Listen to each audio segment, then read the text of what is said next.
What makes an RPG an RPG? In the most basic definition for the genre, a role-playing game is where you take on the role of a character in a video game. Though this definition is rather broad that it can apply to any game where you control a character. I really don't think anyone's calling Tony Hawk's Pro Skater a role-playing game, despite the fact the game lets you take on the role of a skater, and they have their own stats and abilities and No, it's still not a role-playing game. But imagine if it was.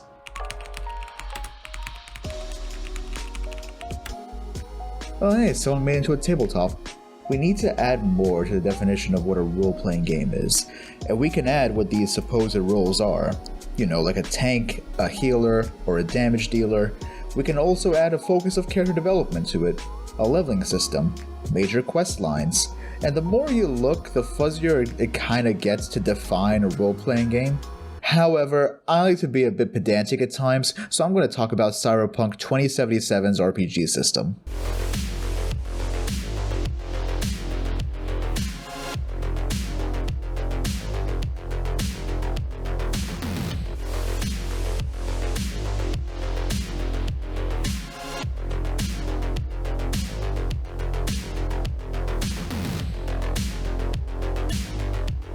So Cyberpunk is defined as an open-world action-adventure RPG set in the dark future of Night City, a megalopolis obsessed with power, glamour, and ceaseless body modifications.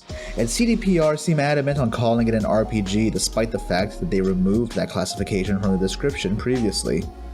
Now, a lot of you've probably played this game before, so you know how disappointing the launch was, but CDPR have been updating the game to the version that we have now.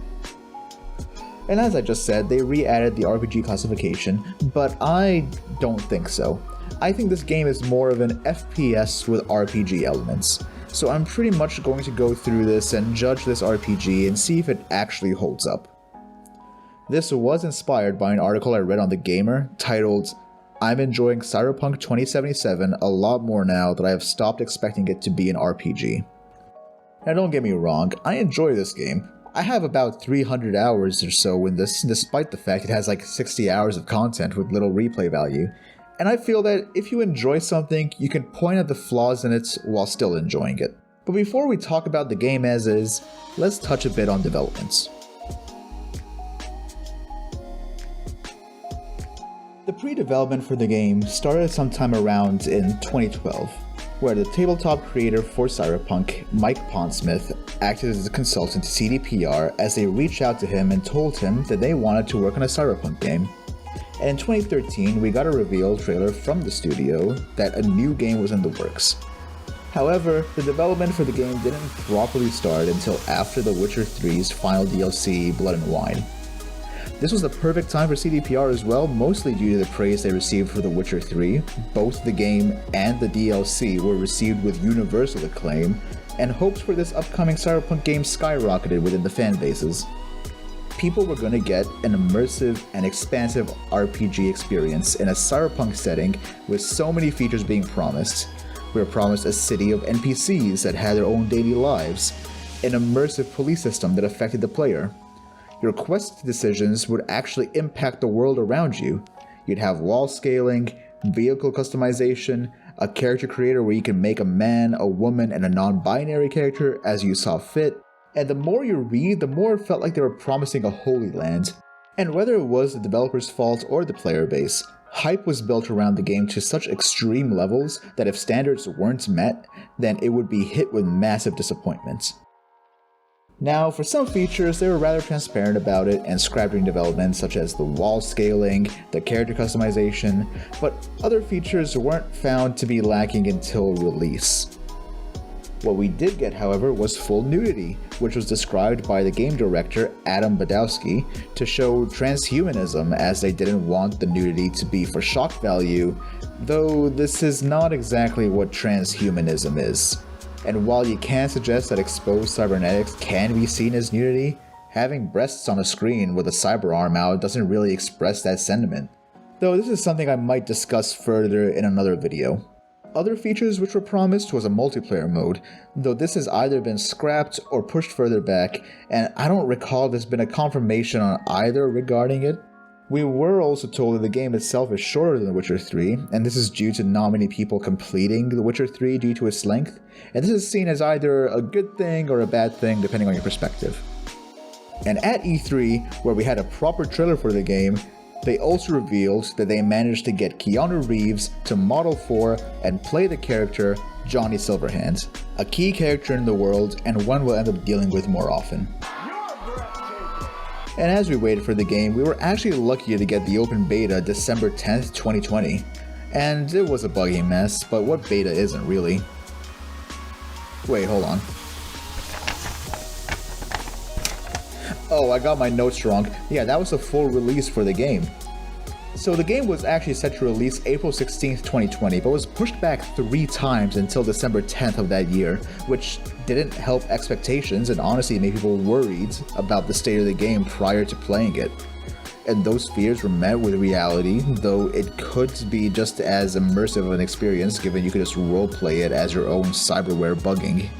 Now, I was lucky to not experience a lot of these issues. I ended up experiencing more bugs in version 1.3, hilariously enough, than I did back then, but I kept playing just to finally see what the hype was about, because I did also want to play a game in a setting like this. But was this it? Was this the Cyberpunk game that I wanted? The Cyberpunk RPG that I had hoped for? Or was it just a shallow RPG pushed out by CDPR? Now, a lot of this can also be blamed upon management and the crunch time set upon the developers. As crunch actually decreases productivity, which causes issues with the employees' health, fatigue, family and personal life issues, it combined all together reduces the cognitive functions of their employees and in this situation increases the amount of bugs that can be found. CDPR have been infamous for the use of crunch time, and while this might have worked for The Witcher 3, which also had bugs on release, it didn't really work for Cyberpunk. Now The Witcher 4 is in development, and there have been talks against the use of crunch time, and hopefully they put a stop to it, because it's not going to help if they go back to it. It maybe just shows some respect and compassion to your employees and understand the irony of having them be overworked while making a game that critiques capitalism. So initially while writing the scripts, I planned to talk about the Lifepaths and tell you what happens during them. And when something comes up, I'd elaborate a bit more on the RPG elements found within, but it would just be me going over the events, and it would just also be me saying very little things of value with regard to what I initially set out to do in this video. So for now, I'll just briefly go over the plot just so we're caught up to speed. You start off as V, a mercenary in Night City, and depending on the life path you pick, it reveals how you got to Night City. You eventually get contacted by a fixer in the city named Dexter Deshawn. He has a job for you and is to steal a biochip from the original heir to the Arasaka Empire for a client. You loot and shoot your way through, preparing yourself for the heist. You manage to scour the location, and you grab the final items you need to make sure it goes by smoothly. After preparing yourself, you head towards Konpeki Plaza where the heist will take place. You shut down the security system and make your way to the penthouse suite to steal the biochip. Bad news though, the Emperor showed up. You should have talked to his son, who doesn't know you're there. No problem, you can just hide and wait it out. I'm sure nothing bad will happen. It all ends up falling downhill as the Emperor gets killed by his son who manages to get away with it because he doesn't seem to have any hands. And when you have no hands, you have no fingerprints. Remember that for the future. That might come in handy.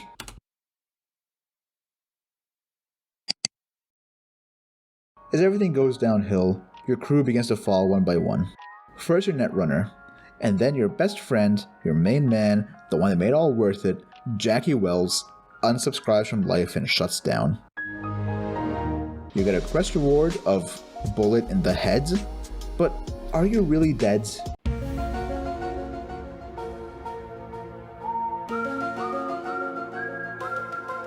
Probably. We get a scene where we finally meet Johnny Silverhand. It's a flashback. And he's an anarchist and the vocalist of a punk band called Samurai. Well, a former vocalist. He left the band while embracing his friend or telling him to grow some balls, depending on your dialogue option really. You say your goodbyes and fly off into the sunset as he decides to commit a cheeky prank on Arasaka by planting a bomb.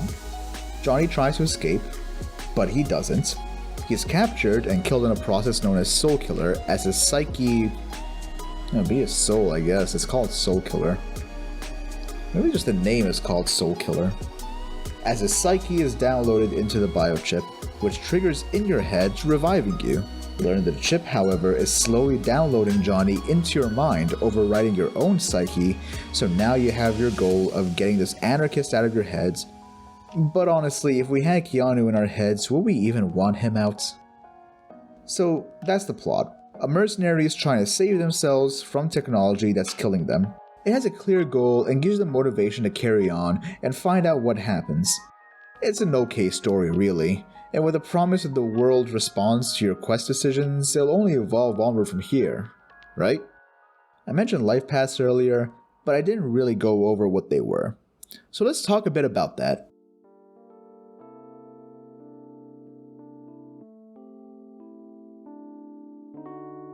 Your life path is your backstory, and is the first instance of RPG elements you'll find. The game provides 3 of them: Nomad, Street Kid, and Corpo.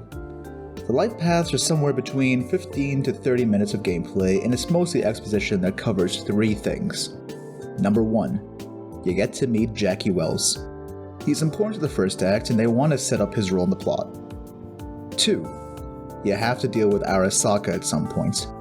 Given the fact they also play a major role in the main quests, it makes sense to kind of include them here. 3, you have to reach the same point in Act 1, which is a lowlife of Night City. From how I listed those out, it sounds like each life path gets the same amount of effort and time put into him, and while you could say, well yeah, they're all short and they end up meeting these points, they're not exactly met equally. Let's start with the Street Kid, for example, my first life path choice. Do you get to meet Jackie? Yeah, you do, but hold on to that thought. Do you deal with Arasaka? Sort of.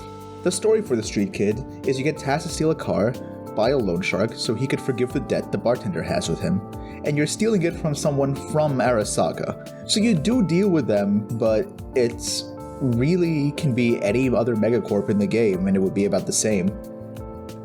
This is when you get to meet Jackie as well, since he puts a gun to your head during your GTA, after pulling iron on you, and 1 police brutality later, he invites you to lunch, has you stay at his place, and now you're part of the lowlife of Night City as a merc. Or rather, as the street kid you always were. Going over Corpo, how do they meet these 3 points? Well, you start by throwing up in the sink, and you get a phone call from Jackie. You tell him there's been a leak at Arasaka, the place where you work at, as your manager, Jenkins, has had enough of another person named Abernathy, and an as per my last email isn't going to cut it this time. So something needs to be done and tells you to pull the trigger and take her out yourself. You have a ride in your manager's AV and you take in the sights of the city, and on the way you decide to make yourself other people's problem like the bougie bastard you are. You crushed us! Okay, no, hey, we ain't looking for no beef with you. So you explain the job to Jackie, and he goes, No, I'm not gonna pull the trigger on some suit. But since you're here, let's get some drinks. Arasaka shows up, and with magic, they remove your access from the company, and Jackie stands up for you, and while you're groveling in self-pity, he points out that you got your life back, and you got some actual cash, something that they probably don't use at this time because it's all electronic. And after that, you get the same cutscene, and you're part of Night City's lowlife, and you move in with Jackie. And finally, we got the Nomad, which is probably the best life path in my opinion, honestly. You start off as a former backer, you rip the patch off, and have to deal with your car not starting so you can go and get in touch with a contact to find out where Jackie is. You and him are about to smuggle something into Night City, and as you get through customs, you bribe the officer. On your way, you're stopped by Arasaka. After a chase and on-the-rails shooting section later, you and Jackie decide to sell off the contraband you have, which is an iguana, and he then just says, yeah, you can stay at my place if you got nowhere to go in Night City, and then you're a part of the lowlife of Night City. Now the main problem here isn't you going from point A to point B. That's normal. The main story is the main story for a reason, and getting to pick your background helps with roleplay, but playing through these, you pretty much default to becoming a street kid in the end. Sometimes in a playthrough I keep forgetting I'm actually a nomad because I keep defaulting to picking street kid, so I end up a bit surprised when I find out I was a nomad all along through unique dialogue options. The point of the Lifepaths is to not really have you play a generic archetype. It's to help you flesh out your character, their personality, their history, but we get very little of that here. What we do get is the use of unique dialogue options as per your life path, which helps add flavor for V's character. Let's show one example, and it's this fixer gig in Kabuki. So you have to find a cop in the area, and you ask around and find out where she is. You come to this one guy, and he's a nomad in the city, and depending on your life path, you get some special dialogue. As a nomad, you can tell this guy that you also are one, and he'll find some kinship with you, and when you ask where this woman is, he'll tell you where she is, no problem at all. As a street kid, you get a different dialogue option, where you threaten to tell the local gang about him harboring a cop in the area, and you begin to explain what they'll do to him if they find out. This in turn terrifies him and intimidates him into telling you where she is. Now in other RPGs, this would be tied to your charisma, and you'd either have to persuade him to telling you where the cop is, or to intimidate him. But you don't have the option of increasing your charisma in this game, so it relies entirely upon your life path choices. The final option is bribing him, which is what the corpos would do, but anyone can end up bribing him to get the information. Now, this is a fixer gig, so you might not expect a lot of changes based on the life path dialogue, which is fair. But this happens during the main quest as well. Meeting with a corpo woman prior to meeting with Maelstrom, you get some chances for unique dialogue, and as a nomad, you can tell her you jumped cargo before and you can help her with her mole problem as well with security.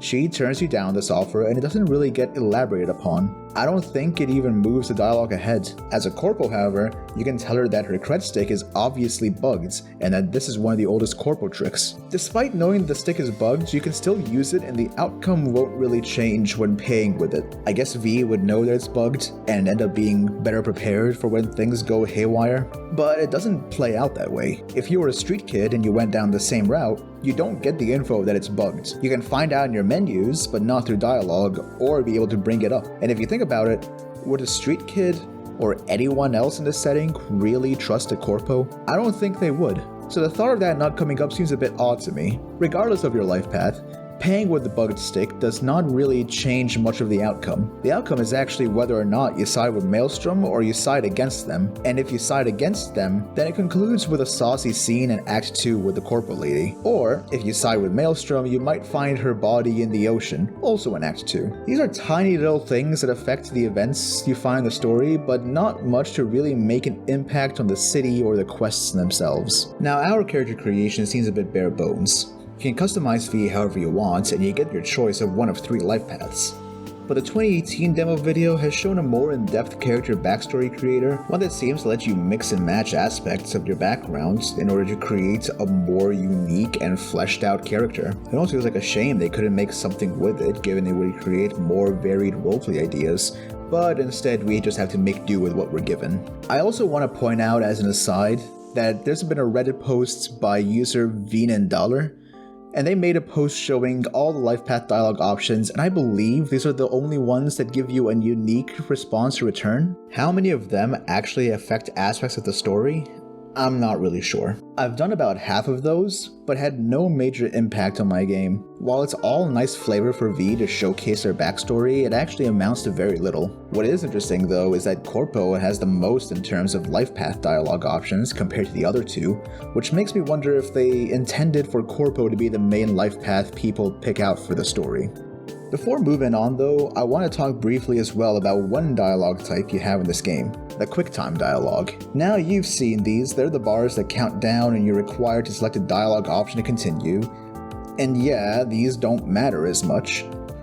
There's a handful where they're required or it's game over, but for the most part, they don't actually mean much. Here's some examples where you can just skip the QT dialogues.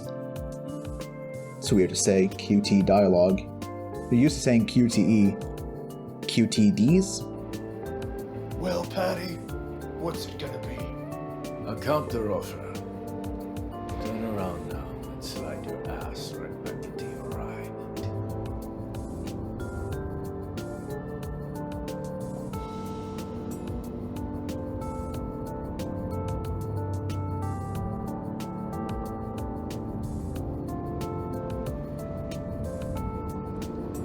Madres, V.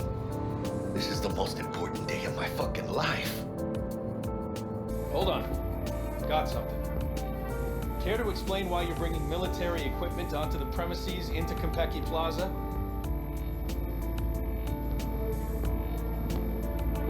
Ah, you are here to see Taki-san, am I right? Please, accept my apologies for the confusion. Perfect. I'll go ahead and notify Taki-san of your arrival.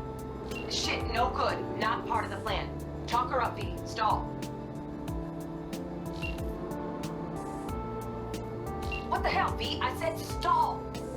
Hello, this is the reception desk. Apologies for any disturbance. Stevie Shaviro, assistant to Taki-san. How can I help you? I'm in the process of checking in a Mr. Victorino. Good, he's arrived. Please send him upstairs immediately. What the hell, V? I said stall. Do I gotta do everything? Sorry, I just blanked. So what's the purpose of these QTDs?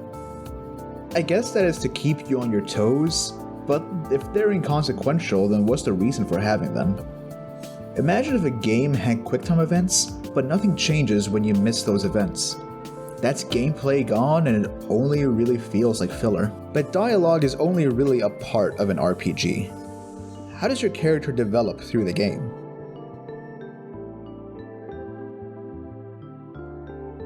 Part of making your RPG protagonist feel unique or important to you is your builds. Whether you want to tank hits and walk up with heavy weapons or a shotgun, or be quick with a katana or a handgun, you pick the playstyle you want and you run with it.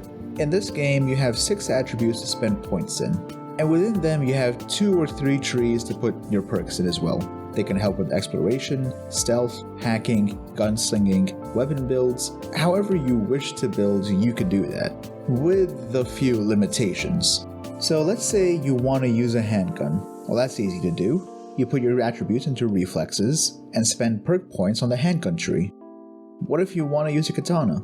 It's the same attribute, but instead you put points in the blade tree. Do you want to add sneaking into your builds? Increase your cool attribute and invest your perk points into the ninjutsu tree. The perks are really easy to grasp, but the downside of that is that they're also very basic. They do little to change up your gameplay, but let's take a look at some of them to see what I mean. Now, this perk increases your crit rate with handguns, while this one increases your reload speed. This one deals more damage with pistols, while this one reduces recoil. And looking through these, none of them really affect gameplay. They count as bonuses and unlock some abilities that you can do, such as dodging while aiming, but the main thing that happens is damage number goes up. The same for the katana builds, your rifle builds, shotgun builds. Each tree would have a perk such as increase damage, increase your crit rates, increase your crit damage. There will be some exceptions such as dealing more damage to limbs than headshots, or the last bullet in your pistol will deal additional damage. I should also point out that each individual tree doesn't really synergize with each other, with a few exceptions. You're not going to have shotguns or rifles synergize with each other, nor are you going to have katanas or pistols synergize with each other. But the tech tree, for example, deals with tech weapons, smart weapons, power weapons, which each of the other trees will include by default given they just focus on the weapon type rather than the weapon's firing style. I should also mention that there's a second experience bar within the perk tree, which increases the more you use that skill. So swapping from one skill to another, even within the same attribute, ends up being slightly weaker than if you were to focus on the one you used prior. This can sound like you're specializing, but really it limits your build to what you started off with unless you manage to grind out that skill as well. Now, this is a Cyberpunk game, and what Cyberpunk game isn't complete without cyberware? These just grant you additional bonuses and help augment your build. It can help with your hacking or slow down time, allow you to double jump or high jump, and there's always a net positive with these that there isn't much purpose to go without it. It's honestly kind of funny that we suffer no detrimental effects given we're just sticking all this machinery into our body with very little change. They do provide some abilities. One that I mentioned is slowing down time, but another is cloaking yourself to go invisible, and you can have weapons in the form of cyber arms as well if you don't want to run another weapon alongside it. I should also mention that another form of progression is Street Cred, which is a separate experience bar. However, this feels like such a moot point because you can just cap out Street Cred very easily by doing fixer gigs and the NCPD scanners. Now let's say you want to make a build, and let's say the build is a Street Samurai. You want to use both katanas and handguns. You can do this, but it'll be a bit clunky. In a katana build, you'll deal enough damage in melee and set yourself up for enough speed to run in there and cut people down before they even notice you. Now you pair stealth in there, and you have a pretty dangerous combination to play through the game on very hard difficulty. Nothing, however, really helps with handguns. You can invest in the handgun perks, but there's not really any synergy between katanas and handguns. You can't pull it out for a quick shot in the distance if someone is far away, and it just becomes a bit of a hassle to even use multiple weapons when you end up with the one that works. Any active abilities you get comes in the form of cyberware, as I previously mentioned, but it would be nice to have some of those appear in perk trees as well. Imagine if you were using a smart gun and you could decide to curve bullets on your own rather than wait for them to lock on and then fire. Going back to a Street Samurai build, imagine if you could deflect bullets with your katana while blocking, and if you built into the handgun skills, you can counterattack with a shot of your own from your pistol. I once had a hacker build and it focused on stealth and intelligence. I would sneak around while hacking the flu into people. They'd never really find me, and I would be a technological menace to them. It was fun for a while, but it got a bit dull, and I wanted to go for a bit of a change, but I was too weak to use anything else. This was during 1.3, and I've invested enough into body in order to get the monowire and have it deal more damage. The downside is this would be too strong to use and my hacking would become a bit more redundant. I'd have to actively go out of my way to not have my build be a one-trick build. I do want to point out one thing. Remember what I said in the previous section about the lack of charisma? Now in other RPGs this would be tied to your charisma, and you'd either have to persuade him to telling you where the cop is, or to intimidate him. But you don't have the option of increasing your charisma in this game, so it relies entirely upon your life path choices. While it's true you don't have the option to increase your charisma, increasing your other stats can unlock unique dialogue options to showcase the improvements V has in terms of stats. Although this falls into the same trap as life paths, they're an automatic success and offer another path to go from one point to the other. There doesn't seem to be a reason to not pick these options as well, and while it's still some fun flavor for your dialogue, it feels pretty bland and is the main difference between a success that everyone can get and a success that only you can get.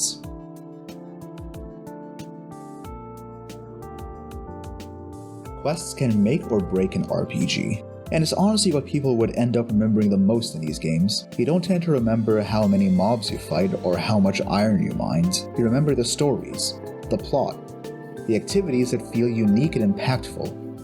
Not all of them hit the same way, and that's fine. Not everything can be a banger.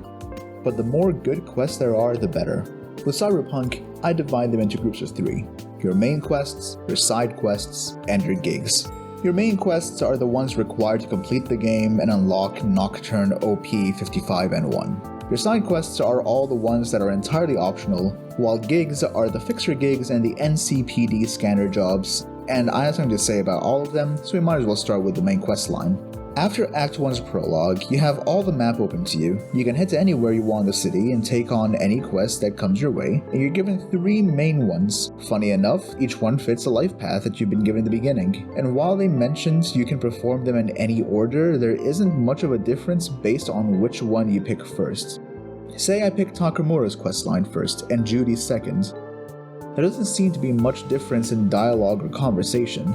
And honestly, you had to do all the quests anyway, so it just comes down to preference on how you choose to take on these quests.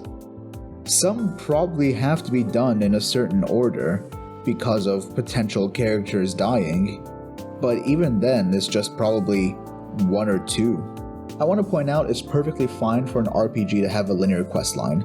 It's not really a sin of game design for the genre to have linear quests. and it's more so commenting on the promise that they made during development, which made it feel like you could have had certain benefits doing one over the other. You get those unique life path options in these as well, and a bit of flavor dialogue based on that life path. If you're a corpo, then you have more things to mention to Takamura.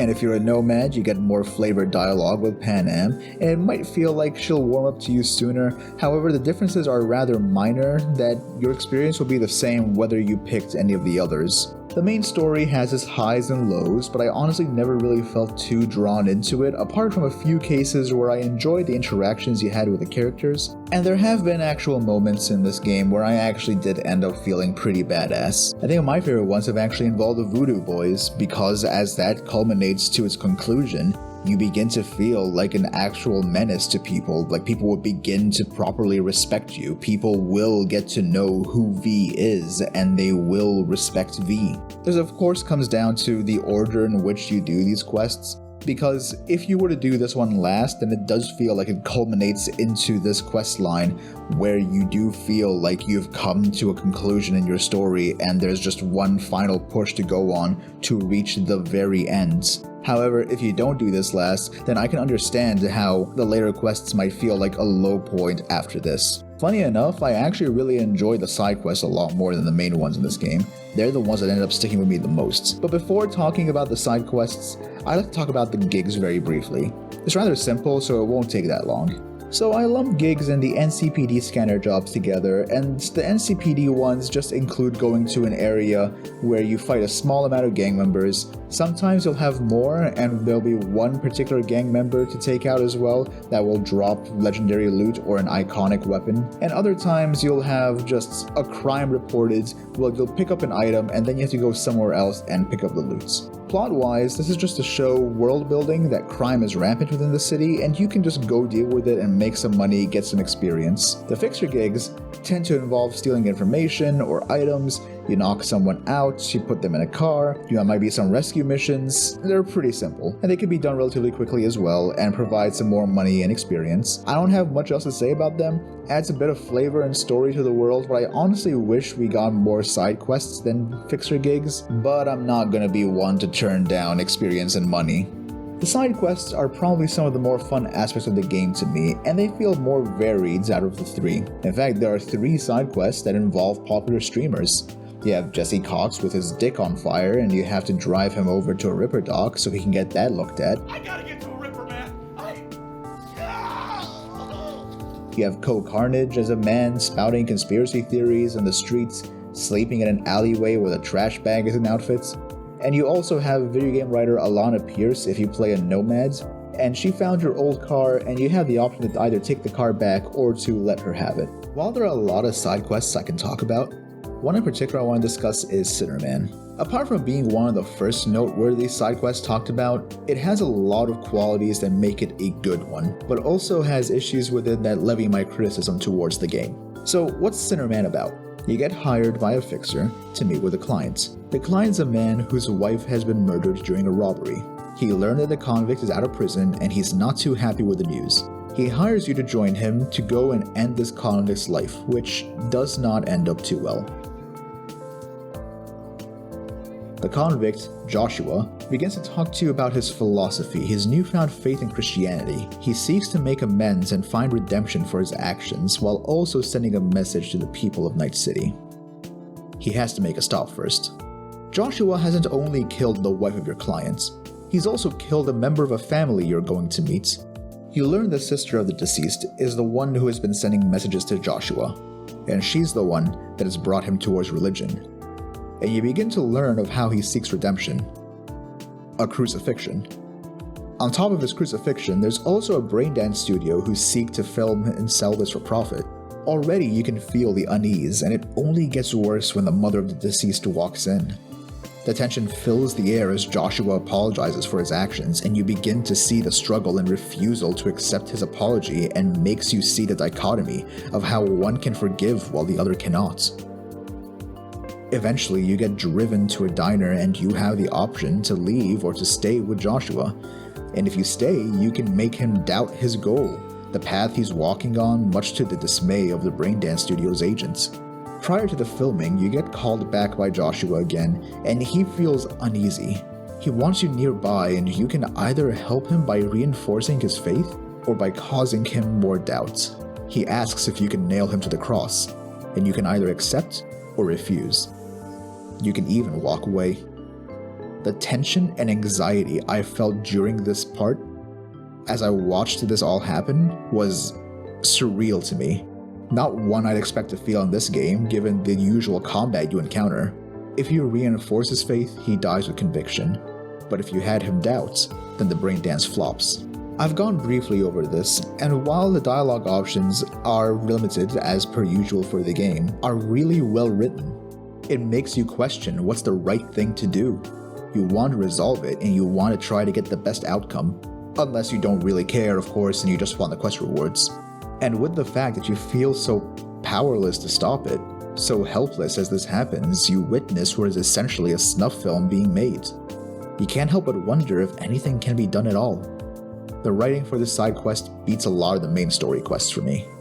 You get given a complex situation and try to figure out the best way to solve it, and it isn't all about you and Johnny.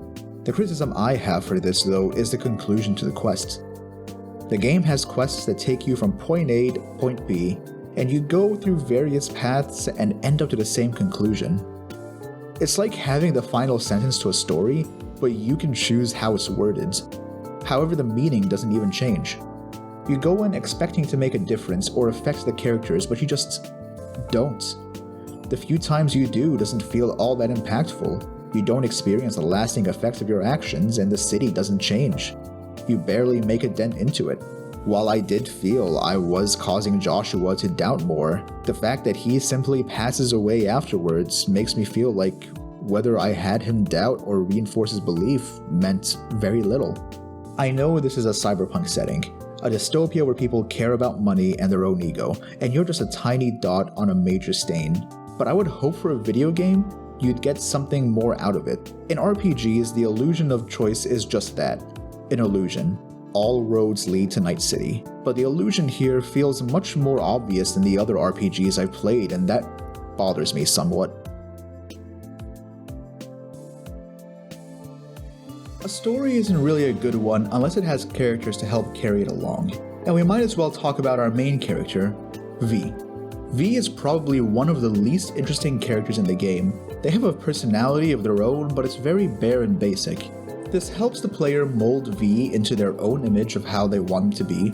However, in the end, it's very much you deciding whether you want them to be all, I don't really care about corporations, or, I don't really want to die. I've seen them described to be similar to Shepard in Mass Effect, and you can push them in one direction, but they're still their own character. In truth, the player character is only as interesting as you make them out to be.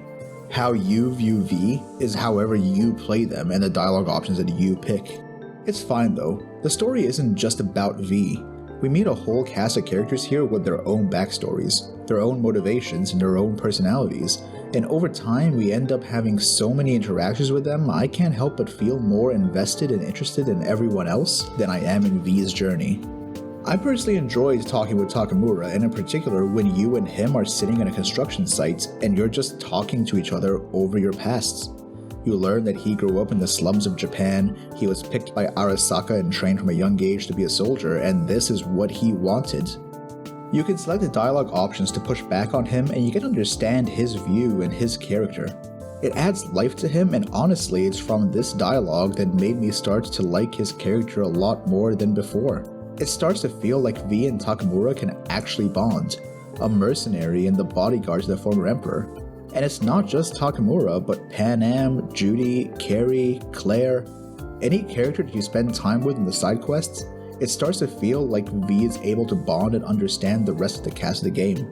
Hell, you even find some characters such as this vending machine that's gaining sentience, or a smart gun named Skippy that hums Rihanna from time to time. There's even a guy with a grenade for a nose? I don't even know how that happens. Why is he here? Who's Ozob?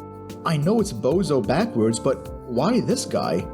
It comes out so left field that it's almost so surreal to feel that this is actually happening. Like what? Is he a clown? Bozo the Clown, but instead of a red nose is a grenade? Each character I talk to has charm to them, and I can't really help but begin to enjoy that charm. The writers have done a good job getting you invested in them, and that really is doing the work to hold up the story for me. My opinion, though, on who the best character actually is? Johnny. I think Johnny is well written, and I just wish V could be more like him. The first conversation when meeting him in your room is him being direct and telling you that if you want to get rid of him, you gotta pull the trigger. It's strange to how quick he is to begin to warm up to you, but he probably recognizes that he's gone and couldn't really come back, but I feel this could have been done in a much better way than what we have. Johnny is an anarchist. He is anti-corporation and has a vendetta against Arasaka. He's the street kid's rocker boy, and it's a shame that V couldn't really emulate him more. Know what? You're starting to remind me of me, 50 years back. Minus the charisma and impressive cock. His insight and opinions on the city scream the cyberpunk mindset to me, and while V is a product of their time, I wish they understood more of Johnny's thoughts because it just seems in dialogue that V believes Johnny's anger towards Arasaka is a bit silly.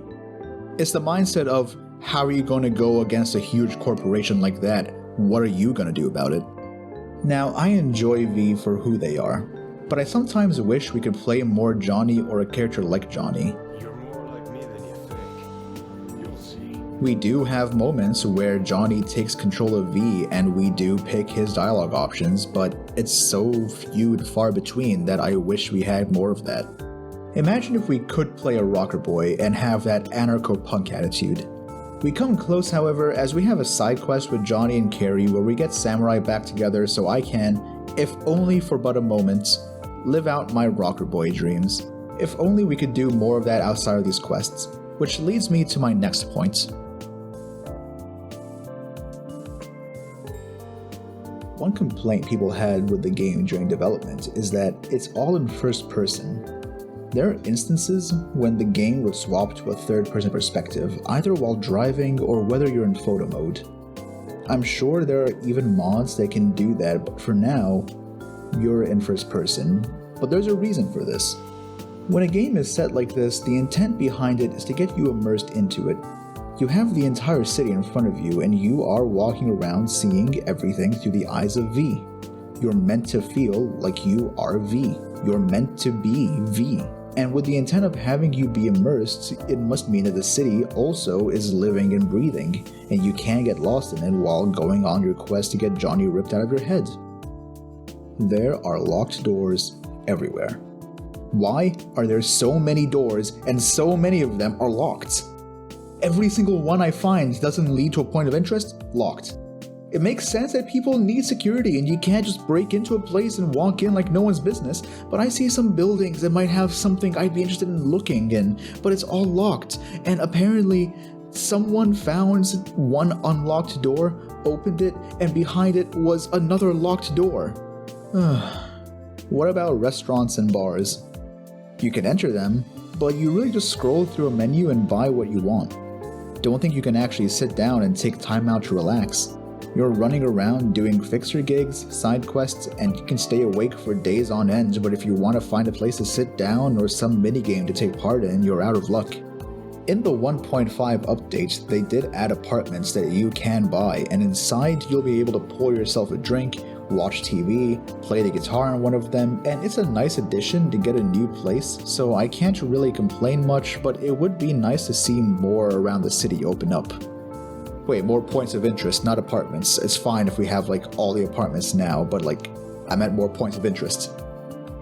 Take the Yakuza games for example. You have karaoke, businesses you can run, mini games spread around the city, restaurants you can go in and order some food.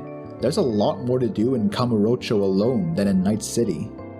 I think there's one nightclub you can go and dance in, but it might be tied to a fixer gig, and I'm not sure if you can go back in and dance some more, so I don't really frequent the clubs in this. Some of my favorite parts are when I'm with an NPC and they're driving me around the city, where I could just sit down, talk to them, take in the sights, and watch everything go by. The city looks amazing. You can't deny that the art team didn't put effort into making Night City look the way it is. The city screams Cyberpunk megacity, and it's just amazing to watch as you look at the neon lights and the predatory ads appear on billboards or on the TV played at the loudest volume as you're walking by. You know, ones I gotta go back and put sensors on top just because, oh man, it's getting a bit too risque for them. The Night City card system was a feature I believe they were going to add, but sadly that was scrapped and confirmed to not be coming back. There is a mod that adds it to the game, so if you want that system, then you'll be able to add it in, but it's such a shame that there's not many ways to take in the city normally. And that's honestly what's so disappointing about it. In an RPG, I want to get immersed in the world. I want to feel like I am a part of Night City, not just some central figure. They get points for not making you someone special or a chosen one. You're just some person with a time bomb about to go off and you're trying to defuse it. It's kind of funny. If Jackie didn't take the chip out, then he might be the one to deal with all of this instead, but it's you. And you're just the person here reaching out to whatever connections you got, with the only thing backing you is your reputation, whether it's good or bad.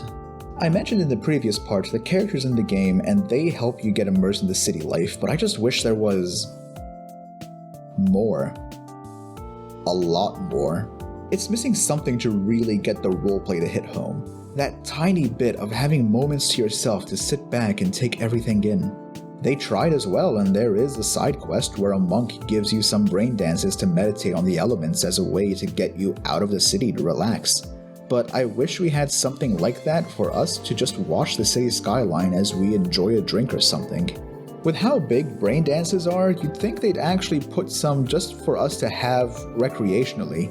Not anything tied to a side quest, not anything tied to a fixer gig, just one where we'd go in, pay for a brain dance, sit down and experience it. And we don't even get that.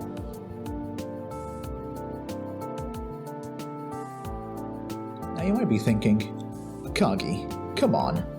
Not every RPG needs to meet your amazing and 100% correct criteria. There have been countless RPGs in the past that are amazing and have done things differently. How about you be a bit more open to other games? And that's a fair point, and it's one that I've been considering while writing this entire script. Let's take an example of a recent RPG though, that has been met with critical acclaim and one I don't judge to the same standards as Cyberpunk. Elden Ring.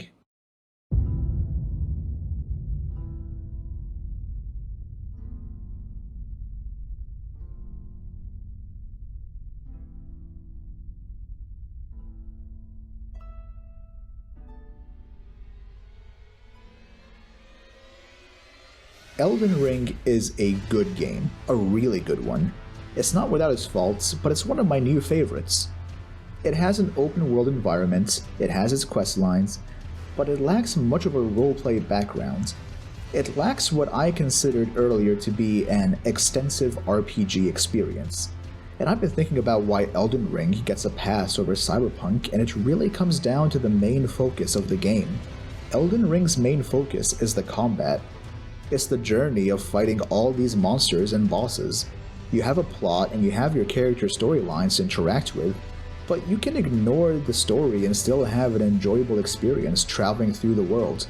The experience of fighting these monsters, of getting new weapons and armor to customize your character, or to give you a new fighting style works out so well for it that the other points are rather moot.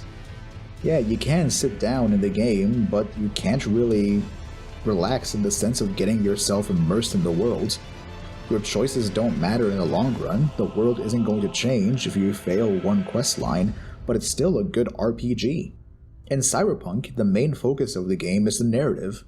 It's a narrative-driven RPG, and when the narrative falls flat, a lot of other things in the game start to show its cracks. You can get some new guns, but nothing really feels fun to fire, and after a while becomes pretty stale. The combat really isn't the main focus of the game. It's there, but the system feels very basic that you can simply turn your brain off, run in, and start blasting. When the narrative is the main drive, having choices that don't affect the world feels pretty shallow. Not every RPG needs to meet the criteria I set in this video. Standards change, and it all depends on the main focus of the game. If the main focus is combat, then the combat has to be fun, refined, and polished. Likewise, if the main focus is the narrative, then that needs to be fun, refined, and polished.